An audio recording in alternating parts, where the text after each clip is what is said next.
Yes, I am Dr. Janak Patel. I'll be taking today one another very useful topic in your everyday practice. Plus, it will be very useful to diagnosed incontinence. We call that as an overactive bladder. So I'll be dealing with that topic we call as an overactive bladder. Now, there are other terms which are being utilized like detrusal instability, detrusal hyperreflexia, detrusal hyperactivity or overactivity, etc. This particular condition is labeled as detrusal instability or hyperreflexia or overactivity or hyperactivity depending upon what we call as cystometry report, study of bladder function. There is another term which is utilized in place of an overactive bladder. We call it urge incontinence, but that is the main symptoms in case of an overactive bladder. We'll be discussing under heading definition, etiology, pathophysiology, clinical features, investigations, differential diagnosis, and treatment and complications. By definition, because overactive bladder is also called as urge urinary incontinence, or it is called as detrusal instability on the ground of cystometry report. So by definition, overactive bladder is a symptom which is characterized by urgency with or without urinary incontinence, and very frequently it is associated with frequency and nocturia because of urgency. Some people say that overactive bladder is also considered a symptom syndrome, and it is a filling disorder in which, because of abnormal sensation which leads to urgency, frequency and incontinence, we call it as urge incontinence. So based on symptoms, it is called as overactive bladder syndromes, and based on urodynamics, we call as a detrusal overactivity, or we call detrusal instability or detrusal hyperreflexia. So it is a filling disorders, afferent bladder function disorder. There are some terms which we have already discussed before, but we are repeating again. Urgency means sudden desire to pass urine that is difficult to control. Frequency means increased number of time person goes for maturation during day, which is more than 8 times in 24 hours. Nocturia means waking up for urination during sleep hours, considering the clinical problems, and it is more than 2 times during night. Urge urinary incontinence is involuntary leakage accompanied by or immediately preceded by urgency. There are two varieties depending upon the urinary symptoms, that if there is an urge incontinence in overactive bladder and person passes urine, that's why it is called overactive with, that is overactive with urge urinary incontinence. And if there is no urge urinary incontinence, usually it is dry because person doesn't pass out urine. Person will have urge, nocturia and frequency, but there is no urge urinary incontinence. This is called as a overactive bladder dry variety. So terminology and classification wise, it is called overactive bladder. Depending upon the study, we call as a bladder study, that is detrusal overactivity, detrusal instability or hyperreflexia, or urge urinary incontinence. But symptom wise, you can call as a overactive dry bladder, that is overactive with no incontinence, and overactive wet bladder, that is overactive bladder plus urge urinary incontinence. Etiology wise, you can call that as idiopathic, neurogenic or myogenic, or you can call, depending upon the presence of the symptoms, complicated and uncomplicated. As far as complicated variety is concerned, when overactive bladder is present with poor response to medication, extremely severe variety of overactive symptoms, young age where the person gets overactive bladder, recurrent UTI, if it is following a pelvic surgery or pelvic radiation or because of the poor control diabetes mellitus. These are called as a complicated overactive bladder. While if all these above are not present, it is called as an uncomplicated variety. You will have to differentiate between overactive bladder and urge incontinence. Urge incontinence may be present or may not be present with overactive bladder. So indirectly, if the person has got only urge frequency and if the person has got nocturia, may be associated with urge incontinence or not, it is overactive bladder. Overactive bladder means bladder starts contracting even before bladder fills up completely. So even if the partially bladder is filled, say bladder is filled by 100 ml of urine, because of sensitive bladder which is overactive, there is a sudden contraction of the detrusal muscle which will produce urge, and if person does not reach bathroom, person will have urge urinary incontinence. While in case of a stress incontinence, bladder may be full, may not be full.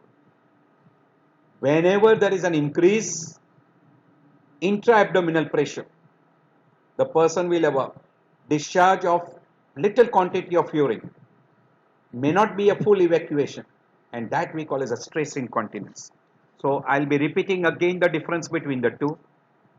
In case of urge incontinence, urgency is always present. In case of a stress incontinence, it is not the common symptoms.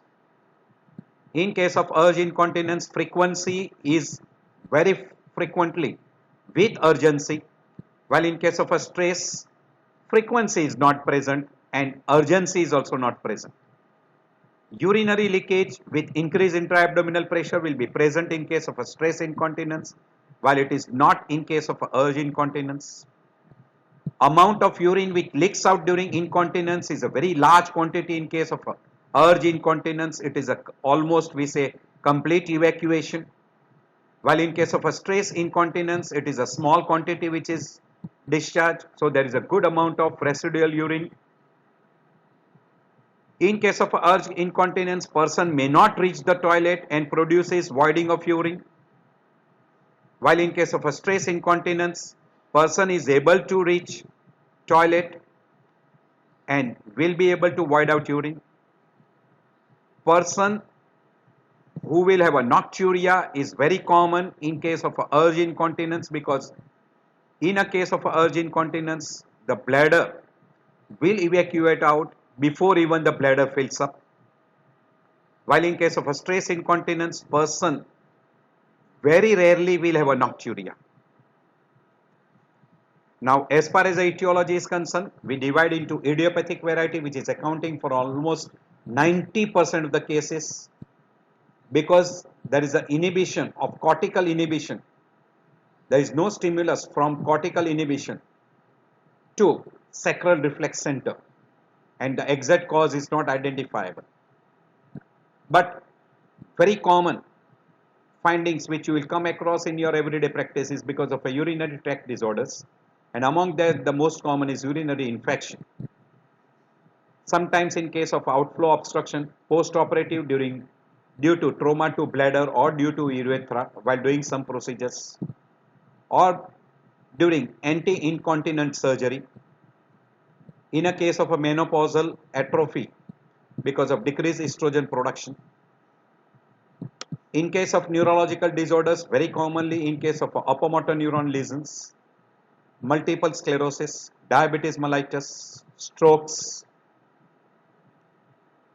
Parkinsonism, and in case of a neurogenic bladder.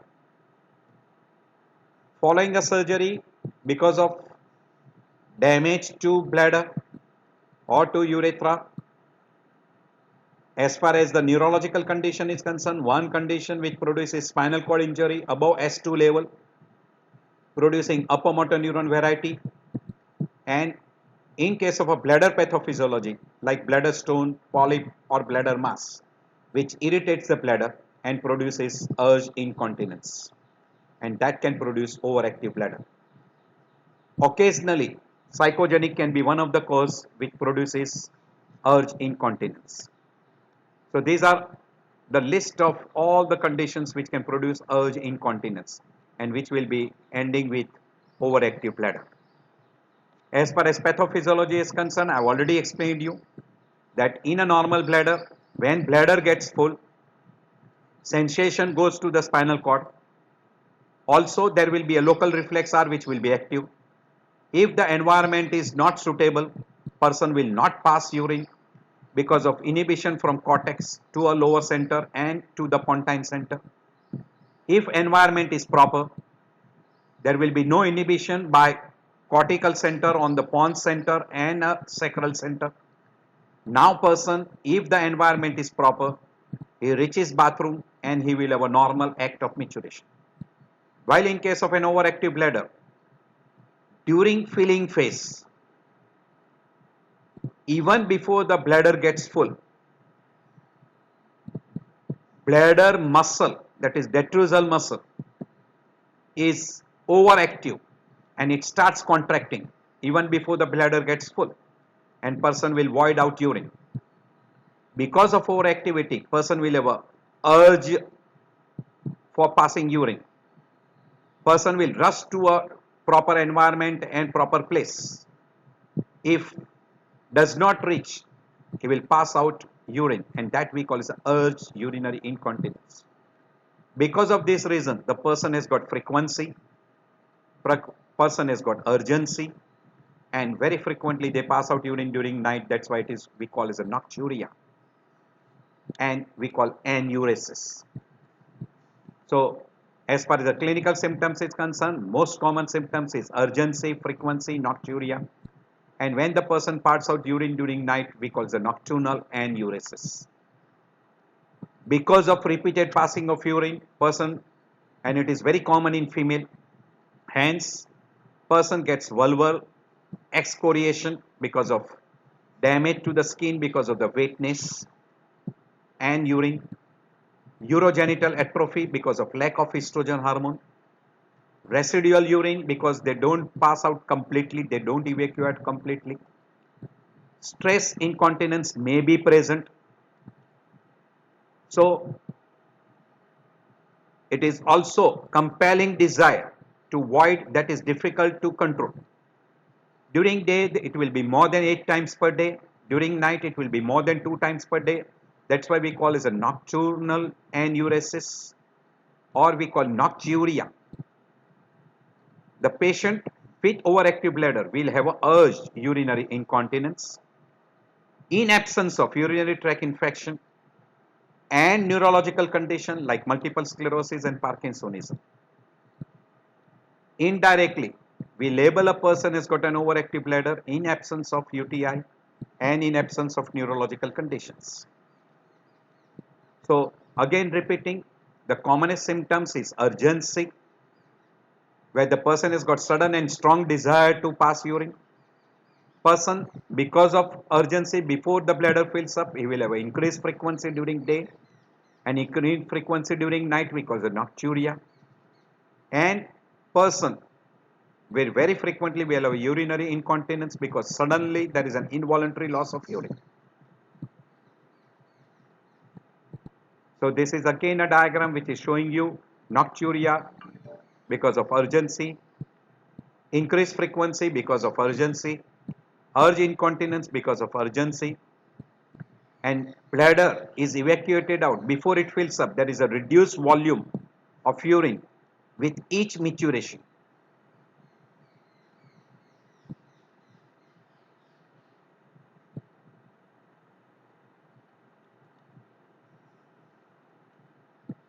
So urgency, urge incontinence, frequency, nocturia, common symptoms. Because of this, the person will have effect on the quality of life. We call physical effect, psychological effect, social effect, domestic effect, occupational problems, and sexual problems. As far as physical is concerned, because of repeated running to a bathroom, person will complain of physical fatigueness and lack of physical activity, limitation to the physical activity. Psychological effect, person will have lot of psychological problems like depression and fear of being a burden or having a urine odor in clothes. Social problem, they avoid having a social gathering, and person will also be isolated. Sexual problem will be there because of repeated passing of urine. Occupational problem, because the person will not be able to attend the job regularly, so there will be absence from work, job loss, changes of job, poor relationship with other employee, and because of that the person will have a financial loss also. Now as far as approach is concerned, we call as history is a must, and a very good history and a bladder diary which gives you frequency, and with each frequency what is the quantity of urine passed and the symptoms which was present, gives almost a very good idea and differentiate overactive bladder from other varieties. You will examine the genital organs and abdominal examination with even a rectal examination to differentiate the different types of urinary incontinence. Among the laboratory tests, urine analysis is to rule out diabetes mellitus, diabetes insipidus, and polydipsia.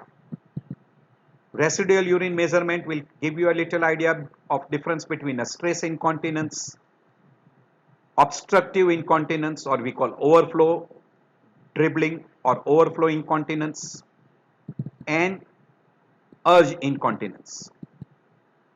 Urodynamic study will help you to identify the type of overactive bladder and will identify the bladder functions depending upon the urodynamic study, that is we call as detrusal instability, detrusal overactivity, detrusal dyssynergia, etc. These are the different terminology which are being utilized. If there is a neurological symptoms and signs and there is an urge incontinence, the study for spinal cord and now conduction study is a must. So this is in detail. We go for urodynamic study, image study, neurophysiological study, etc. Neurophysiological study is usually done in a patient with a neurological disorders, and to rule out secondary or we call complicated variety of overactive bladder, you go for ultrasound and we call as a IV urography, MRI study, neuroimagination, etc. And to label a person which variety of overactive bladder, you will go for uroflowmetry, cystometry, urethral pressure studies, voiding cystourethrogram, etc. Once the diagnosis of overactive bladder is being done, there is a treatment which is called general measures, physiotherapy, medication, surgery, experimental therapy are being tried. Standard first line of therapy is a behavior therapy and pharmacological therapy. If that does not work out, then the person goes for specialized therapy like neuromodulation, reconstructive surgery or invasive surgery, or you can go for botulism neurotoxin injection in a bladder. Now there are new methods which are being tried if all the above fails. In conservative therapy, bladder training or we call time voiding, there is a pelvic floor muscle exercise called PFMT. If this does not work nicely, then pharmacotherapy is utilized. When pharmacotherapy also fails, neuromodulation is done. And if neuromodulation also does not work, then surgery is initiated. The initial therapy for overactive bladder is always a conservative management followed by a pharmacotherapy. This is a diagram showing you how you do the pelvic floor exercise. This is another diagram showing you a pelvic floor exercise. This is an entire diagram showing you different methods of doing a pelvic exercises. So lifestyle changes, behavior therapy, then pharmacotherapy, followed by neuromodulation and botulism toxin, and last is surgery. This slide also shows the two photographs showing you a neuromodulation. It is like a pacemaker for bladder.